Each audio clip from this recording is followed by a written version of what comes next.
আসসালামু আলাইকুম রহমতুল্লাহ। সুপ্রিয় দর্শক, জাতীয় নির্বাচনে কিন্তু ভোটে জামাতে ইসলামী হয়ে গেছিল।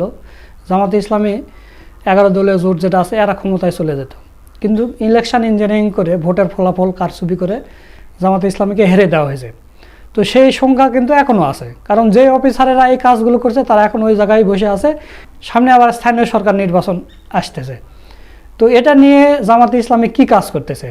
জামাতে ইসলামী কি শুধু ওই মানুষের ভোট নেবে, আবার যে যারা ফলাফল ঘোষণা করবে তারা কারচুপি করে আবার জামাতে ইসলামীকে হারিয়ে দেবে? যেহেতু ঢাকা দক্ষিণ উত্তর সিটি কর্পোরেশন নির্বাচনও হবে এর সাথে। তো এই বিষয় নিয়ে জামাতে ইসলামী কি কোনো কাজ করতেছে কিনা, এই বিষয় নিয়ে ঢাকা মহানগরী উত্তরের আমির জনাব সেলিমউদ্দিন কিছু কথা বলেছেন। চলুন আমরা সেই ভিডিওটা একটু দেখে আসি। জুলাইয়ের মাধ্যমে আমরা যে একটা বিশাল পরিবর্তনের প্রত্যাশা করেছিলাম, আমরা বলতে আমাদের ছাত্র সমাজ, আমাদের তরুণ সমাজ, আমরা আশা করেছিলাম যে আমরা ফেসিবাদের সেই যে ধ্যান ধারণা, আচার আচরণ, স্বৈরাচারের যে রূপ, স্বৈরাচারের যে কুৎসিত চেহারা, কালো থাবা, এটা আমরা আর বাংলাদেশে হয়তো সহসাই দেখব না। আমরা হয়তো পরস্পরকে সম্মান করে চলব, আমরা নাগরিক অধিকারকে নিশ্চিত করব, আমাদের সামষ্টিক অর্থনীতি চাঙ্গা হবে, কলকারখানাগুলো আরও গতি আসবে, বিদেশি বিনিয়োগ বাড়বে, আমাদের ব্যাংকগুলো আরও স্বাভাবিকভাবে তাদের কার্যক্রম পরিচালনা করবে। কিন্তু বাস্তব চিত্র একেবারেই হতাশাব্যঞ্জক। সামষ্টিক অর্থনীতি ভেঙে পড়ার মতো উপক্রম, মুদ্রাস্ফীতি ইতিহাসের সবচেয়ে বেশি, বাজারে দুই একটা জিনিসের দাম কমলেও চাল টাল ইত্যাদি বেশিরভাগ জিনিসের দাম কিন্তু এখনও সেই উচ্চমাত্রা। এবং আমাদের শিল্প তো স্থবির হয়ে গিয়েছে। শুধু একটা গ্রুপের 7,500 কোটি টাকার বিনিয়োগ থমকে দাঁড়িয়েছে গ্যাসের অভাবের কারণে। তো গ্যাস যদি দিতে না পারে, বিদ্যুৎ যদি না থাকে, তাহলে দেশে কলকারখানাগুলো চলবে কিভাবে, উন্নতি হবে কিভাবে? তাহলে উন্নতিটা কিছু সস্তা জনপ্রিয়তা পাওয়ার চেষ্টা করে যদি জাতিকে এক ধরনের বিভ্রান্তির মধ্যে রাখার চেষ্টা করা হয়, এটা তো দেশের জন্য কল্যাণকর হবে না। 20,000 কিলোমিটার আপনার খাল খননের কর্মসূচি নেওয়া হয়েছিল। উদ্দেশ্য বলা হয়েছিল গ্রামীণ মানুষেরা, সাধারণ শ্রমিকের চাকরি হবে, গ্রামীণ উন্নয়ন হবে। এটা গ্রামীণ উন্নয়নের পথে একটা বড় বাধা হয়ে দাঁড়িয়েছে। সড়কগুলো ভেঙে যাচ্ছে, নদীর পাড়গুলো ভেঙে যাচ্ছে। কোনো পূর্ব যে প্রস্তুতি লাগে, যে ধরনের এই ব্যাপারে সার্ভে করা লাগে, এগুলোর ব্যাপারে পূর্ব যে প্রস্তুতি লাগে, সেই প্রস্তুতি ছাড়াই কাজগুলো করা হচ্ছে। এবং এটাও শুনেছি যে শ্রমিকদের কাছ থেকে অগ্রিম চেকে সাইন করে তারপরে বেকু দিয়ে শ্রমিকের কাজ করা হচ্ছে। তাহলে এখনো যদি এই তৃণমূলে এত দুর্নীতি হয়, এত চাঁদাবাজি, এত টেন্ডারবাজি, এত খুন, এত দর্শন, এই যে যা চলছে, ক্ষমতাসীনরা আবার এটাকে তারা কোনো ব্যাপার মনে করেন না।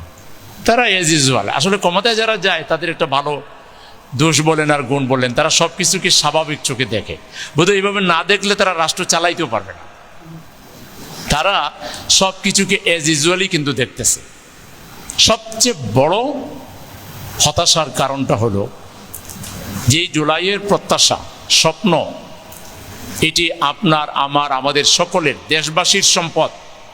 1000 বছরের ইতিহাসের মধ্যে মহামূল্যবান সম্পদ হচ্ছে আমাদের এই জুলাই বিপ্লব, এই জুলাই আন্দোলনের সফলতা। কথা ছিল নির্বাচিত সদস্যরা তারা প্রথমে পার্লামেন্ট মেম্বার হিসেবে শপথ নেবেন না, তারা প্রথমে নেবেন সংবিধান সংস্কার পরিষদের শপথ। তারপর 180 দিনের ভিতরে সংবিধানকে গণতান্ত্রিক কাঠামোর মধ্যে প্রতিস্থাপন করবেন, বিনির্মাণ করবেন, যাতে বাংলাদেশে আর স্বৈরশাসন, ফ্যাসিবাদ ফিরে না আসে। এইটা ছিল আমাদের হা ভোটের জুলাই সনদের অন্যতম অঙ্গীকার ছিল এটা, যে সংবিধানকে একটা গণতান্ত্রিক রূপে তৈরি করা হবে এবং আরও কিছু সাংবিধানিক সংস্কার যেগুলো মেইন, যেমন বিচার বিভাগের সংস্কার, বিচারক নিয়োগ, আলাদা সচিবালয়, এই কথাগুলো এই রানিং সরকারি দল যারা, তারা যে কত সেমিনারে বক্তব্যে কত জায়গায় তারা মায়া কান্না করেছেন যে হায় হায় একটা স্বাধীন বিচার বিভাগ দরকার। যখন কোর্ট রায় দিল আর গোটা জাতি হা বলল, তখন এটার বিরুদ্ধে আপিল করে এটাকে থামিয়ে দেওয়া হলো। তাইলে এই যে ক্ষমতাসীনদের কথা এবং কাজের যে এত ব্যবধান, তা আমাদের তরুণ সমাজ শিখবে কি এদের কাছ থেকে? রাজনীতিবিদদের কাছ থেকে কি শিখবে?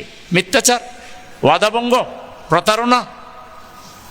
তা আশার আলোটা কোথায়? তাইলে জুলাইকে নিয়ে এই ধরনের দামাচাপার আচরণ, এই ধরনের প্রতারণামূলক আচরণ, ডাবল স্ট্যান্ডার্ড আমরা মোটেই প্রত্যাশা করি নাই, কিন্তু সেটাই হয়ে গেল।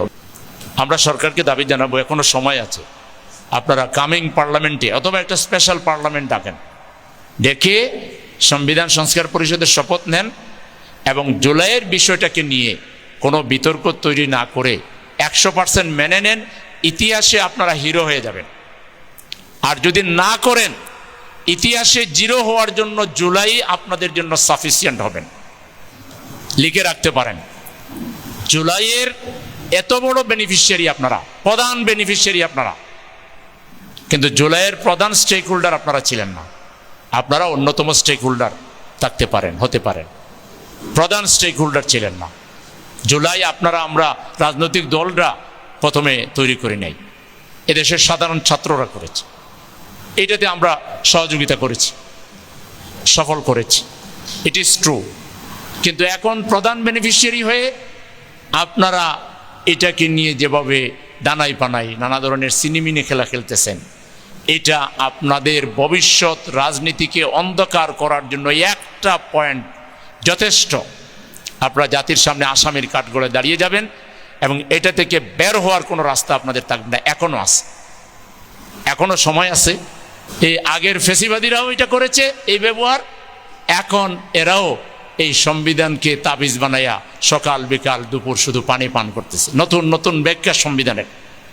তা আমরা বলবো এগুলো ছাড়েন, সংবিধানের ব্যাখ্যা সংবিধানেই আছে। সবচেয়ে বড় সংবিধান পিপল উইল, আর্টিকেল 7(2)তে পরিষ্কার বলা আছে, জনগণের ম্যান্ডেট রায় হচ্ছে চূড়ান্ত সংবিধান, এর উপরে কোনো সংবিধান নাই। তো জনগণ হা ভোট দিয়ে সংবিধান সংস্কার করতে বলেছে। এখন ব্যাগকে দিয়ে নতুন কিছু দাঁড় করাইলে ওইটা জনগণের কাছে আপনার গ্রহণযোগ্য হবে না।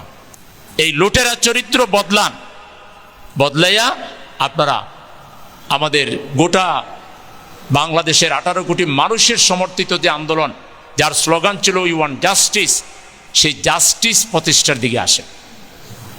আপনারা পুরাতন ধ্যান ধারণা বাদ দেন। আর সংবিধানের যেভাবে অপব্যাখ্যা দিচ্ছেন, এটা জনগণ কখনোই খাবে না, কখনোই জনগণের কাছে গ্রহণযোগ্য হবে না। আপনাদের এই বোল ব্যাখ্যা জনগণ ঘৃণা ভরে প্রত্যাখ্যান করে। নির্ভেজাল মাদক দিয়ে গোটা ঢাকা শহরের তরুণ সমাজকে বোধ বানিয়ে, তাদেরকে দলীয় কর্মী বানিয়ে নির্বাচনী বৈতরণী পার হইতে চান। আগামী স্থানীয় নির্বাচনে জাতীয় নির্বাচনের মতো কোনো রেজাল্ট কারসাজি করার স্বপ্ন দেখবেন না। এই স্বপ্ন দুঃস্বপ্নে পরিণত হইতে পারে। এই ধরনের একটা স্থানীয় নির্বাচন, যেটা জনগণের সেবক হওয়ার একটা ব্যাপার, নাগরিক সেবা ঘরে ঘরে পৌঁছে দিতে হবে।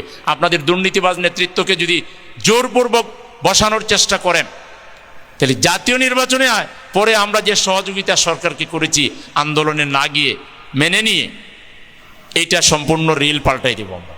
ভোটের মাধ্যমে জনগণ যাকে ভোট দিবে তারাই নেতা হবে। এর বাইরে কোনো কিছু কল্পনা করলে বড় ধরনের একটা ঝুঁকির মধ্যে, পরিস্থিতির মধ্যে আপনাদেরকে পড়তে হবে।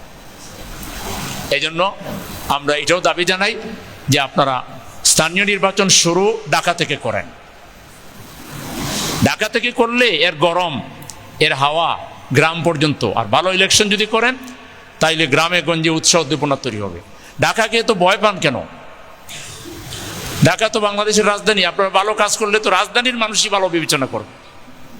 আগে স্থানীয় নির্বাচন, 2 সিটির নির্বাচনের মধ্য দিয়ে শুরু করার জন্য আমি সাংবাদিক ভাইদের মাধ্যমে জোর দাবি জানাচ্ছি সরকারের কাছে।